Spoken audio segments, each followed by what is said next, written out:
Continuando con el tema de farmacología aplicada a la anestesia, tenemos el tema de reversión o antagonismo del bloqueo neuromuscular.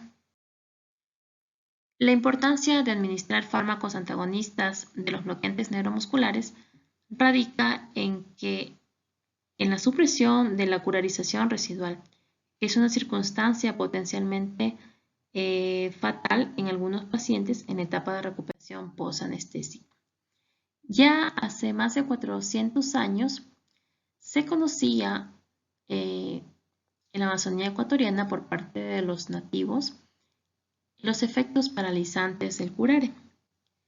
Fue en el año de 1935 que se descubre también en Londres la acetilcolina, que es un neurotransmisor que se encuentra en las terminaciones nerviosas motoras.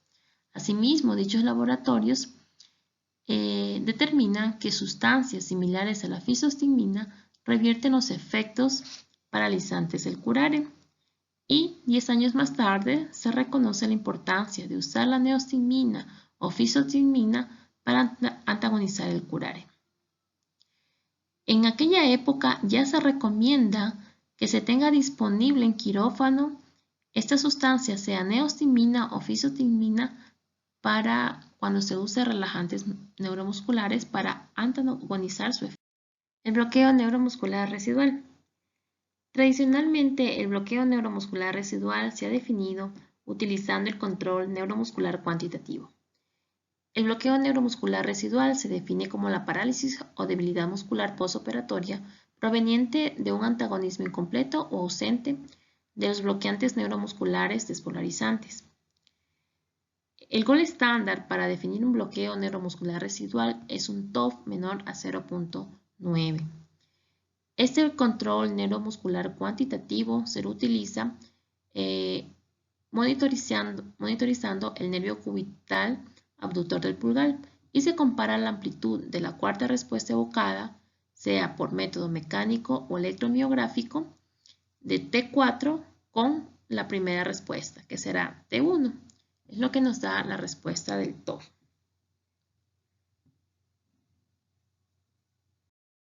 En cuanto a los signos y síntomas clínicos del bloqueo neuroresidual, tenemos que el paciente puede presentar diversos signos como la incapacidad para levantar la cabeza, cerrar el puño, abrir los ojos, sacar la lengua. También cuando se le pide que sujete un depresor lingual entre los dientes incisivos no va a poder. Incapacidad para sonreír, tragar, hablar, toser, incapacidad para realizar una respiración profunda.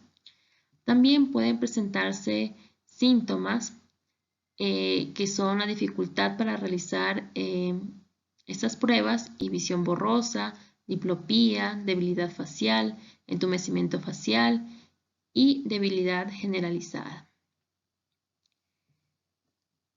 También se evidencian alteraciones en la recuperación neuromuscular, como alteraciones en la deglución que pueden estar presentes. Entonces aquí tenemos un cuadrito en el que se observan las consecuencias potenciales del bloqueo neuromuscular residual, ¿no es cierto? Entonces vamos a tener alteraciones en la regulación de la ventilación que pueden conllevar a la hipoxia del paciente.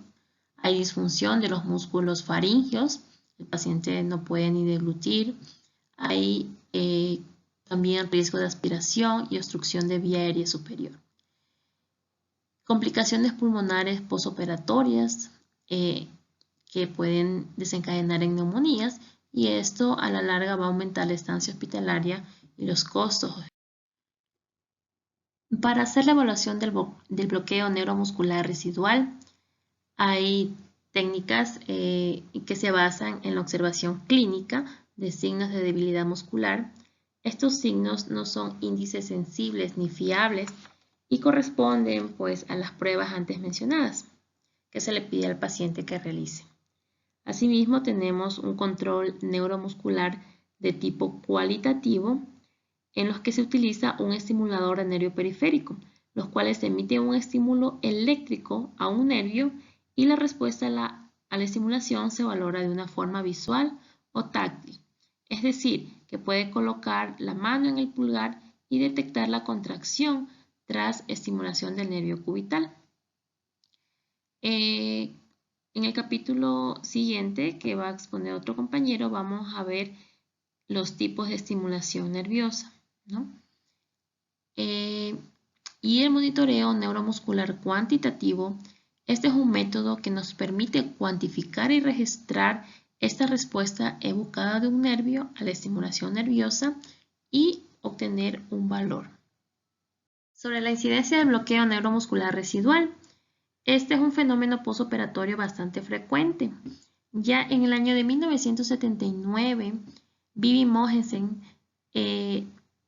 relacionó que el 42% de los pacientes en etapa de postoperatorio tenían una relación de T4-T1, el TOF, menor a 0.7.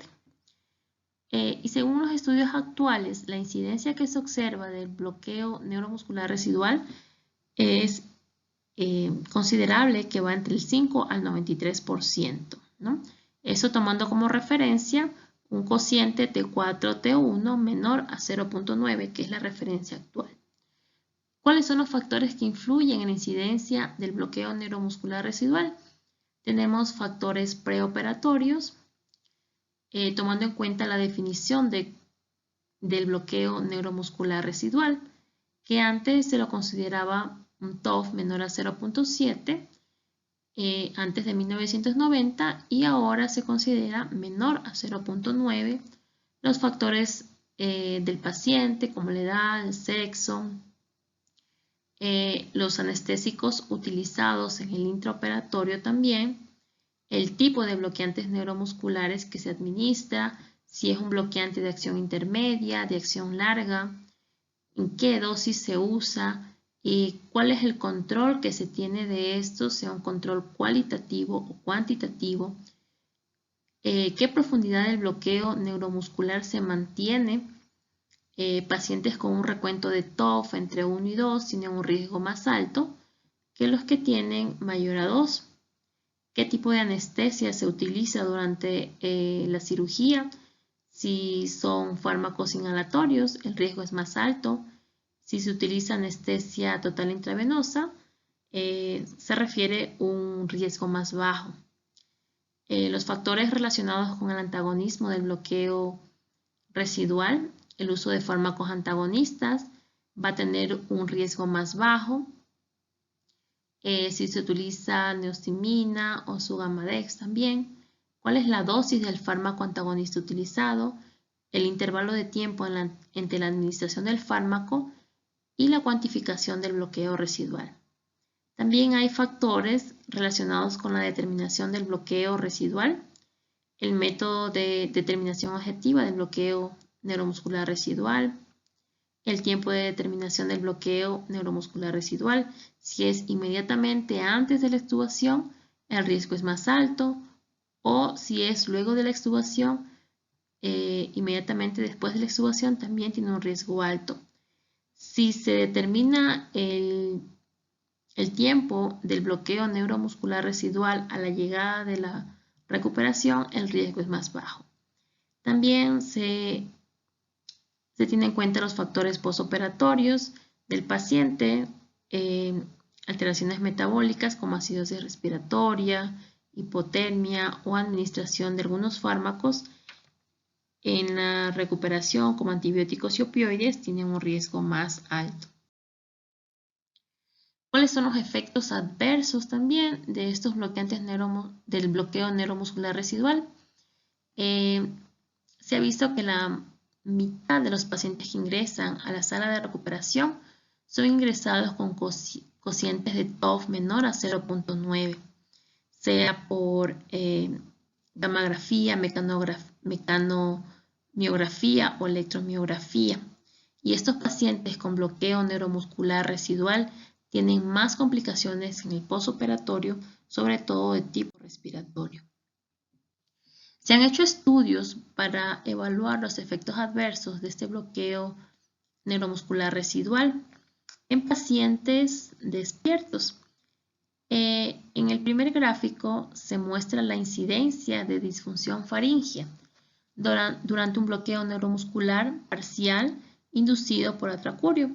Este se realizó, tenemos un control del TOF que va de 0.6 hasta un TOF mayor a 0.9 y tuvieron mayor disfunción faríngea aquellos pacientes con un TOF menor a de 0.6 a 0.9, que tuvo la menor incidencia de disfunción faríngea.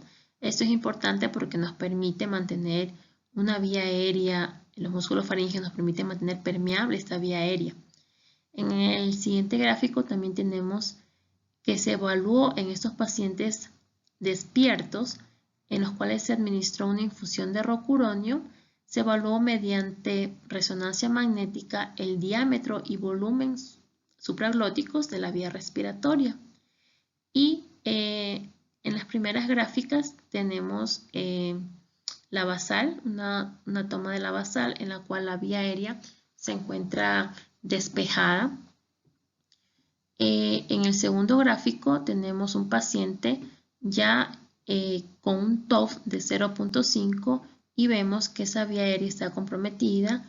De igual manera, luego va aumentando el TOF, se va metabolizando el relajante neuromuscular hasta llegar a un TOF de 1 más de los 15 minutos, pero vemos que aún así la recuperación va a ser tardía y no, a pesar de que tenga un TOF de 1 a los 15 minutos, pueden haber incidencias sobre el control de la vía respiratoria. Van a haber ya alteraciones.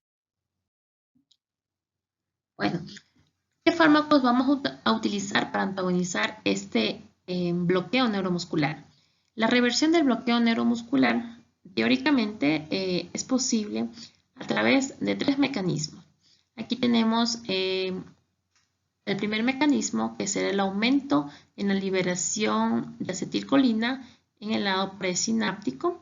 También tenemos una segunda opción, que es la disminución del metabolismo enzimático de la acetilcolina a través de la acetilcolinesterasa, y esto va a aumentar la unión competitiva al receptor. Otra manera de antagonizar el bloqueo neuromuscular va a ser a través de disminución de la concentración del bloqueante neuromuscular en la zona del efecto, liberando los receptores postsinápticos. Los fármacos anticolinesterásicos. Estos fármacos tenemos como ejemplo la neostigmina, el hidrofonio y la piridostigmina. El mecanismo de acción de estos va a ser aumentar la concentración de acetilcolina en la unión neuromuscular al disminuir la enzima que degrada la acetilcolina, que es la acetilcolinesterasa que tenemos aquí, ¿no es cierto? Entonces, van a degradar a la acetilcolinesterasa. Esta acetilcolinesterasa, al ser inhibida, no va a permitir que se degrade la acetilcolina, sino que va a permitir que ésta se acumule en la brecha sináptica.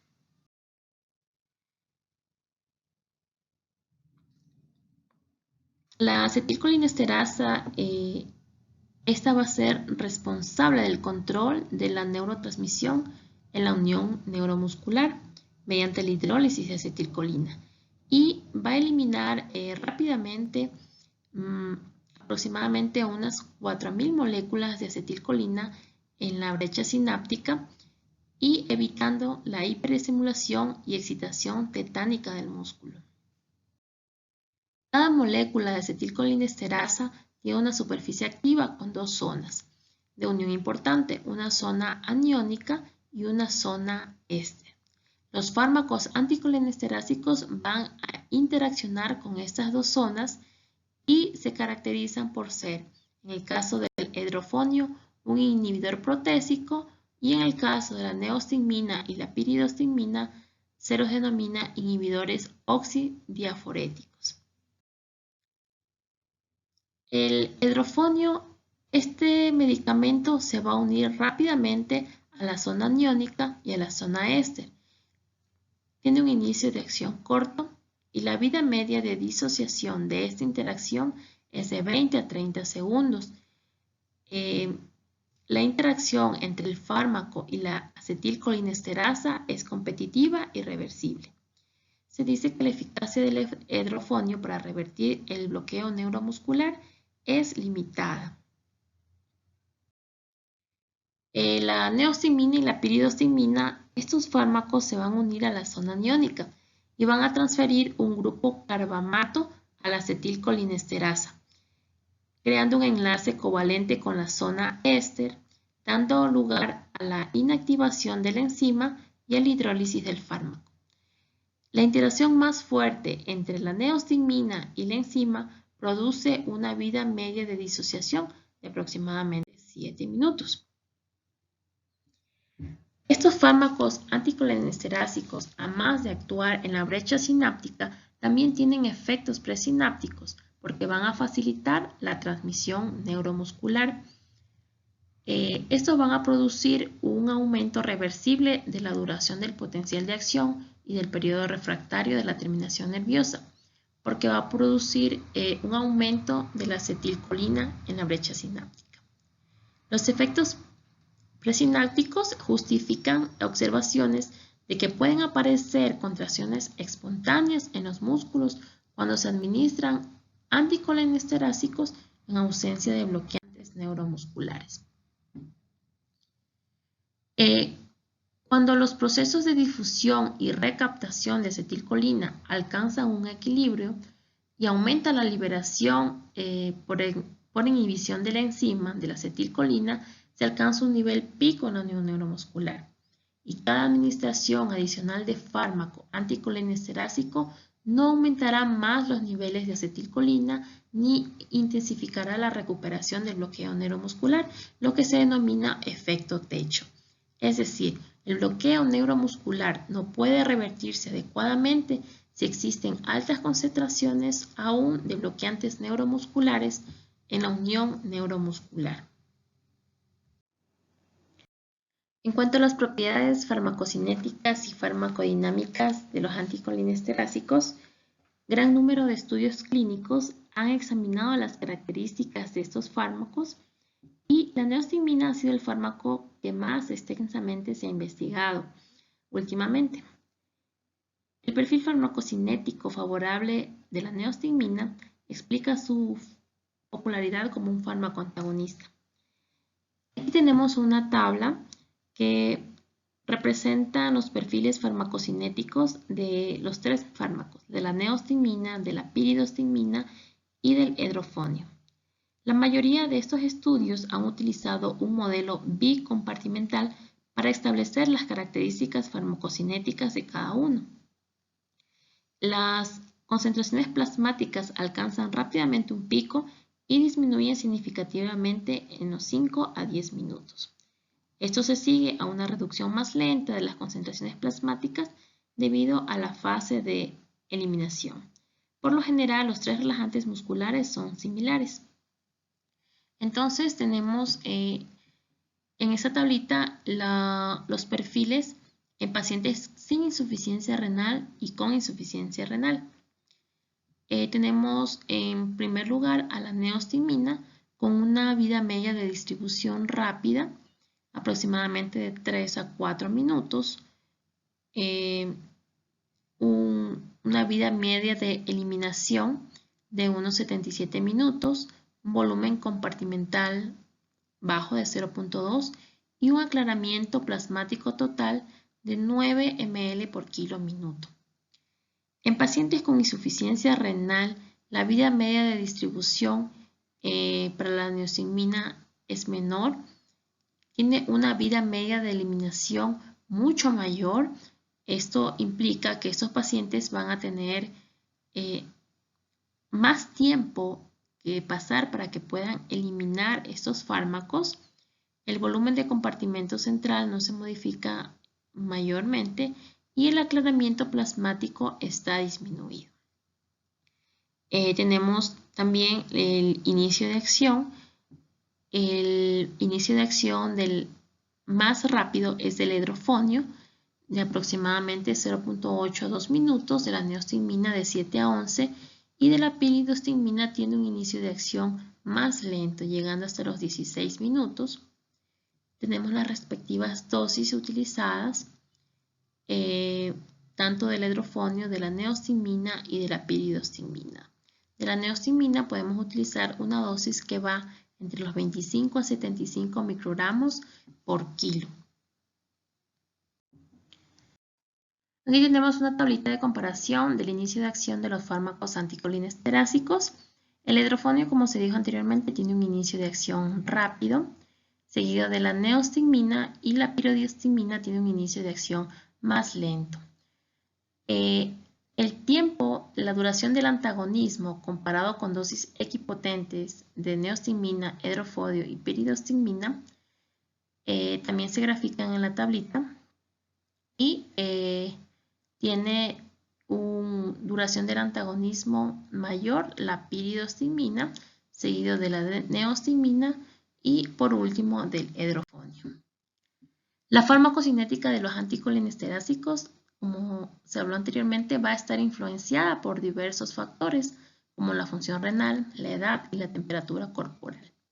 Cuando hay una función renal alterada, va a disminuir el aclaramiento plasmático. Esto puede dar un margen de seguridad, entre comillas, a estos pacientes contra el riesgo de regularización postoperatoria, porque el fármaco permanece por más tiempo en el plasma y esto puede ayudar a esos pacientes. La edad, se ha observado que en ancianos disminuyen el aclaramiento plasmático por el volumen de distribución menor, tienen una vida media de eliminación más prolongada.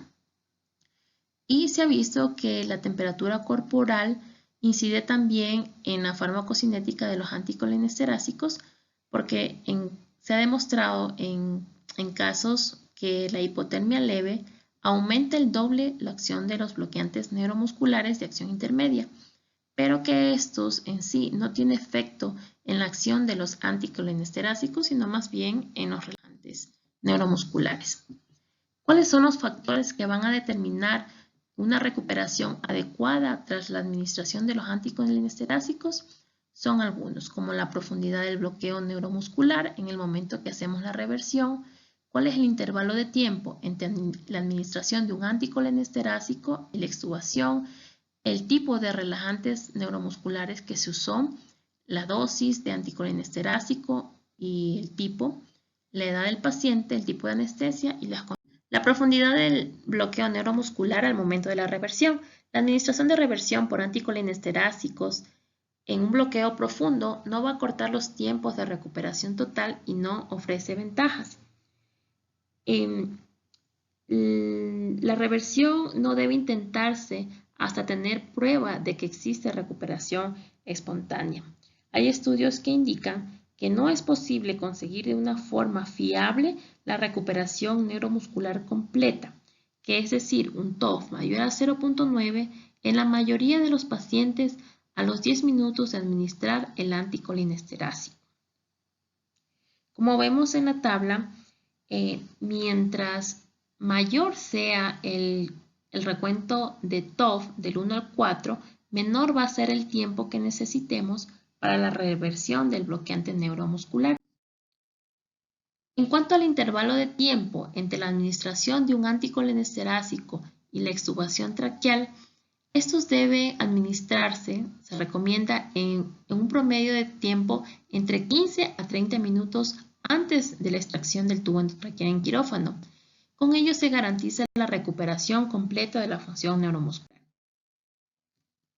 El tipo de bloqueante neuromuscular usado en el intraoperatorio también va a tener repercusión sobre el bloqueo neuromuscular.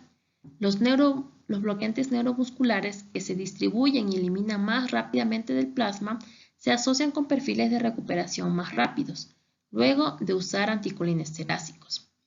En un metaanálisis de 24 ensayos clínicos, se examinó que la incidencia estimada acumulada de bloqueo residual, es decir, un TOF menor a 0.9, según el relajante muscular, es que cuando se utilizan bloqueadores neuromusculares de acción intermedia, la incidencia del bloqueo neuromuscular residual es el 41%, que sí se asocian con bloqueantes de acción larga, que va a ser el 72%. En cuanto al tipo y dosis de anticolinesterásico, la recuperación completa de la función neuromuscular en 10 a 15 minutos con neostigmina, el edrofonio y opiridiostigmina es difícil de conseguir cuando se está presente un bloqueo neuromuscular profundo. Dosis elevadas de anticolinesteráticos han demostrado que son mejores que una dosis pequeña.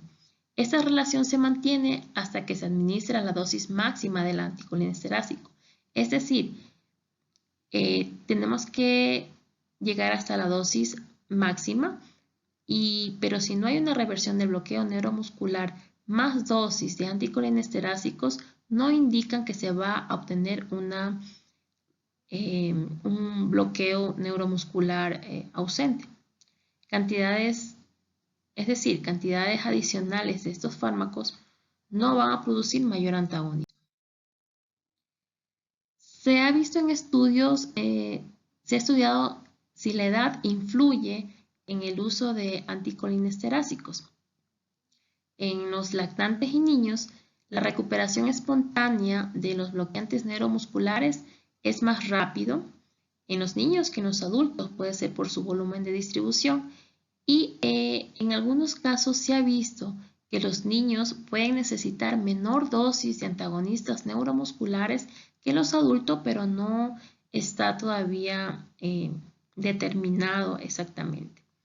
En cuanto a los adultos y ancianos, hay cambios fisiológicos que pueden alterar la respuesta a los bloqueantes neuromusculares. Por ejemplo, en los adultos, en los ancianos, pueden haber alteraciones anatómicas en la unión neuromuscular, como disminución de los receptores nicotínicos de acetilcolina en la placa terminal motora. Esto va a hacer que los relajantes neuromusculares puedan permanecer por más tiempo en estos pacientes. Asimismo, hay disminución de acetilcolina en el axón preterminal en los ancianos. El tipo de anestesia también influye en el bloqueo neuromuscular. Cuando se usan anestésicos inhalatorios, se va a intensificar el bloqueo neuromuscular de fármacos no despolarizantes y pueden interferir de esta forma en el antagonismo del bloqueo neuromuscular. Cuando la probabilidad de conseguir un cociente TOF mayor a 0.9 en 10 a 15 minutos luego de administrar un fármaco anticolinesterático va a aumentar si se usa una técnica anestésica intravenosa en oposición a un anestésico inhalatorio. El tiempo, en esta tabla demuestra el tiempo en que se administró la neostigmina hasta un cociente de TOF de 0,7 hasta 0,9 durante la anestesia con propofol o sevoflurano. Y se ve que la recuperación tarda más tiempo cuando se utiliza el sevoflurano que con el propofol. En los 4 grupos de control del TOF. También se ha visto si la perfusión continua frente a la administración en bolo de los bloqueantes neuromusculares afectan la reversión. Se hizo un estudio en Jelisch y colaboradores en cuanto a la recuperación cuando se administró rocuronio y cisatracurio en bolo o en perfusión y se determinó que el tiempo que se requería para alcanzar un TOF de 0,75 fue similar cuando se usó la técnica en bolo y en perfusión con el cisatracurio, pero con el rocuronio la recuperación del bloqueo neuromuscular se demoró cuando este se administró en perfusión. Por lo tanto, se aconseja en cirugías prolongadas se puede utilizar en infusión continua el cisatracurio. Hay estados metabólicos que afectan también la reversión del bloqueo neuromuscular. un estudio de Miller y colaboradores observaron en pacientes que tenían alcalosis respiratoria y acidosis metabólica que no se alteró la dosis de neostigmina para revertir un bloqueo cuando se utilizó D-tubocurarina o pancuronio, pero que en los estados de acidosis respiratoria y alcalosis metabólica, la dosis de neostigmina para producir la recuperación era casi el doble. Por lo que hay que evitar estos efectos en nuestros pacientes cuando hay que estar más atentos en pacientes con desequilibrio ácido básico. En cuanto a la función renal y el uso de antagonistas de los relajantes neuromusculares, la excreción renal de estos fármacos es de un 50 a 75%.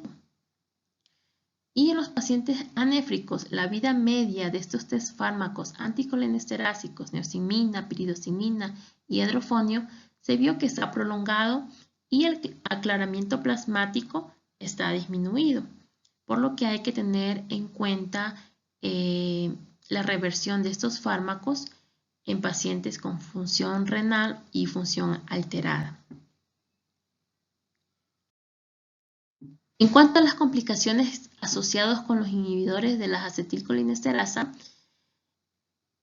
muchos de los anestesiólogos a veces tienen temor a utilizar estos fármacos porque hay algunos efectos secundarios que vamos a ver que se presentan al utilizar dosis de anticolinesteráticos, entre ellos la debilidad muscular, porque dosis elevadas pueden dar una hiperactividad colinérgica. Estos fármacos hacen que se acumule acetilcolina en la placa neuromuscular y producir una atenuación más intensa cuando hay respuesta a estímulos del nervio en un modelo in vitro.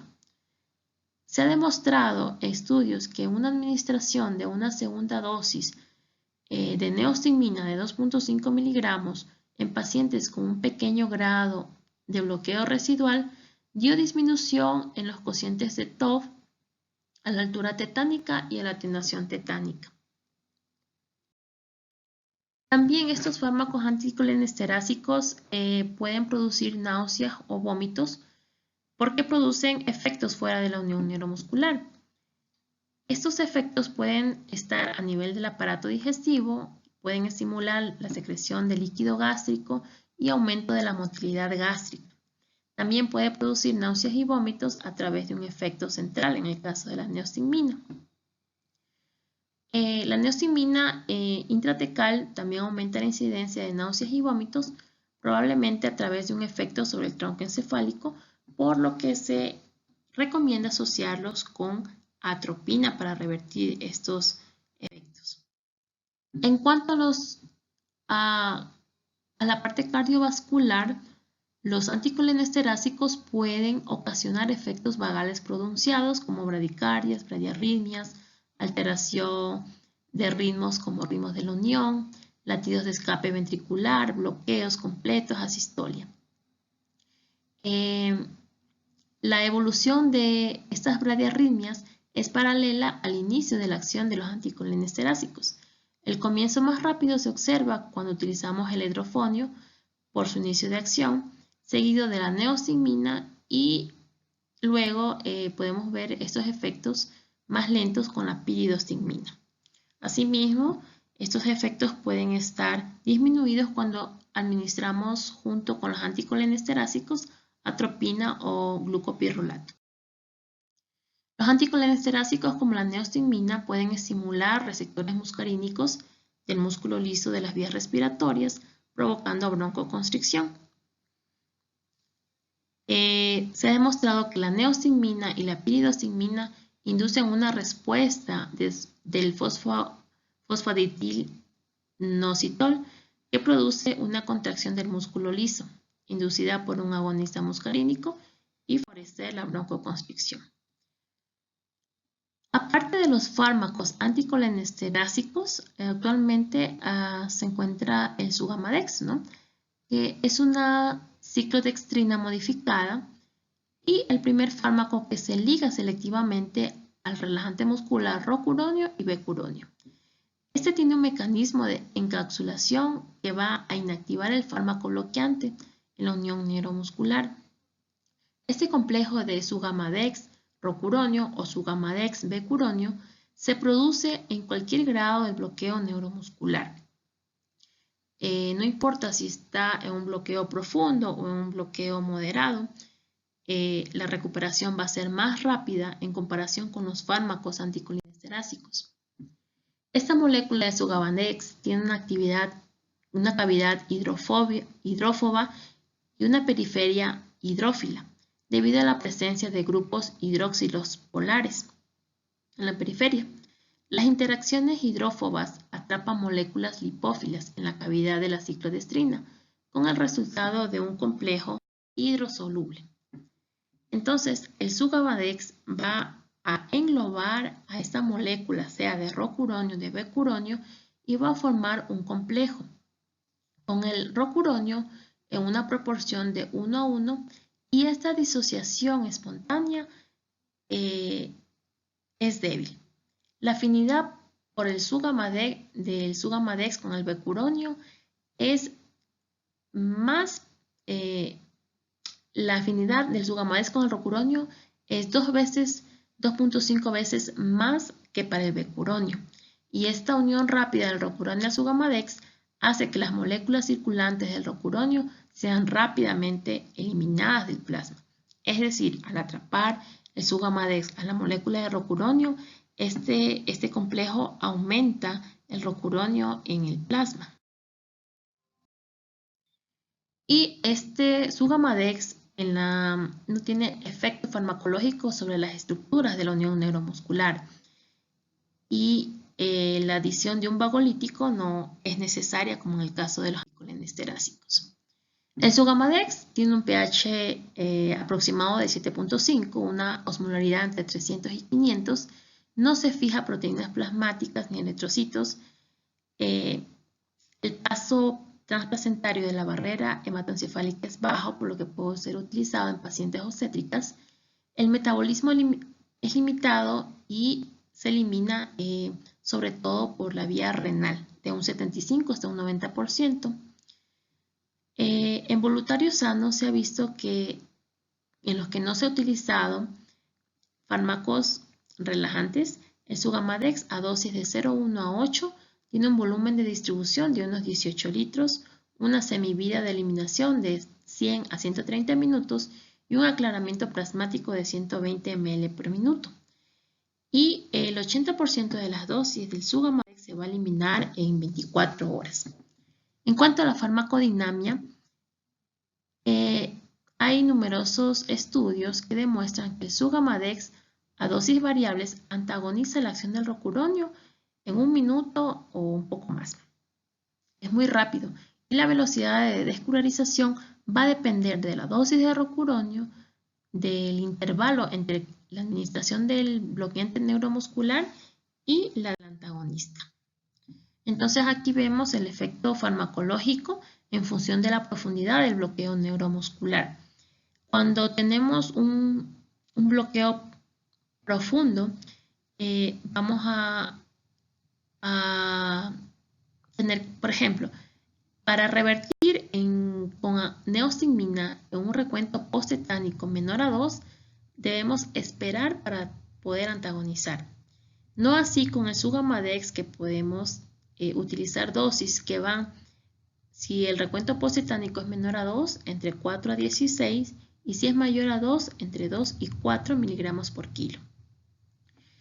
Cuando tenemos ya respuesta del TOF de 0 a 1 respuesta, podemos utilizar la neostigmina de 0 a 1 respuestas de 0.05 hasta una dosis de 0.07, y con el sugamadex de 1 a 2 miligramos por kilo.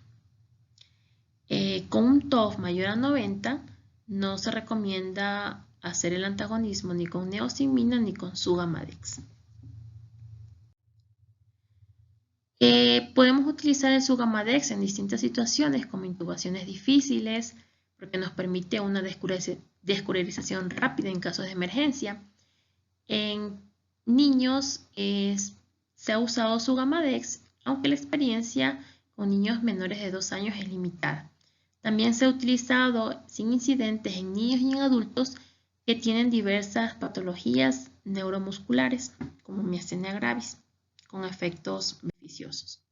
En pacientes con edad avanzada no requiere ajuste de dosis y hay un ligero aumento en el tiempo necesario para la recuperación del TOF de 0.9.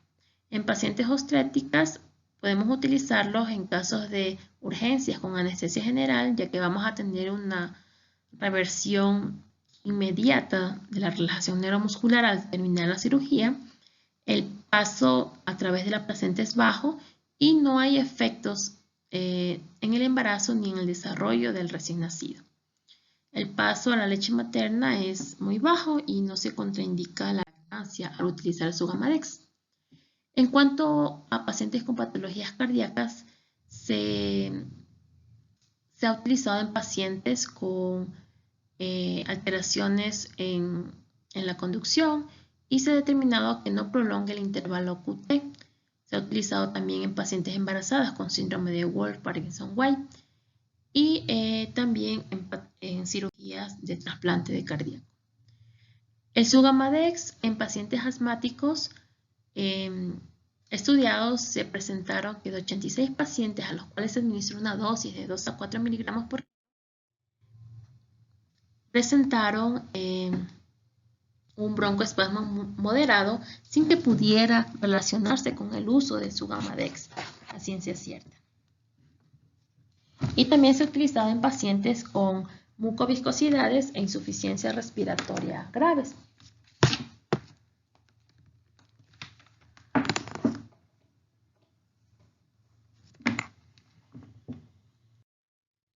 En pacientes con insuficiencia renal, ya que estos complejos Sugamadex rocuronios son eliminados por el riñón, la insuficiencia renal va a disminuir el aclaramiento del rocuronio y del Sugamadex. No se recomienda en el caso de alteración grave de la función renal. Y estos complejos Sugamadex rocuronio sí pueden eliminarse por hemodiálisis.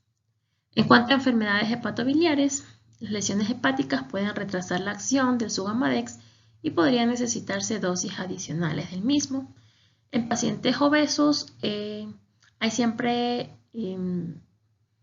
hay dudas en cuanto al cálculo de la dosis en pacientes si utilizamos más dosis de Sugamadex, puesto que es un medicamento que no está disponible en todos los centros de salud y por el costo se recomienda utilizar el Sugamadex según el peso corregido. Es decir, que la dosis debe administrarse calculando el peso ideal y este peso ideal aumentar un 30% de esta dosis. Los efectos secundarios del Sugamadex pueden provocar náuseas y vómitos, pero estos en menor porcentaje que los anticolinestéricos. No va a interferir con los agregantes plaquetarios ni con las heparinas. Y al ser este fármaco englobar a las moléculas del rocuronio, también se postula que puede encapsular otras moléculas, pero no tiene impacto clínico porque la afinidad para la unión con distintas moléculas de los relajantes, sea rocuronio o becuronio, es hasta 700 veces menor. Y la administración de fármacos como el sulfato de magnesio no va a modificar la acción del Sugamadex en el momento de la reversión. En cuanto a alergias, ha habido casos de reacciones anafilácticas. En Japón se estudió 78 casos de reacciones anafilácticas por Sugamadex en 3 años y en varios casos el diagnóstico de alergia se estableció a partir de pruebas de positividad, de pruebas cutáneas y pruebas intradérmicas. En conclusiones tenemos algunos aspectos de mencionar, que la curarización residual postoperatoria es frecuente, que un TOF mayor o igual a 90 indica una buena función neuromuscular cercana a lo normal, que podemos revertir los bloqueantes neuromusculares con antagonistas y la neostigmina es el fármaco que comúnmente se usa. No se recomienda administrar la neostigmina en presencia de un bloqueo neuromuscular profundo y se debe esperar el comienzo de la descurarización. Asimismo, la dosis de neostigmina es de 30 a 70 microgramos por kilo y se recomienda siempre administrar concomitante a la propina por los efectos que estos podrían tener. Y la dosis del Sugamadex va a depender de la profundidad del bloqueo residual, pudiendo ir de 2 a 4 hasta 16 miligramos por kilo. Gracias.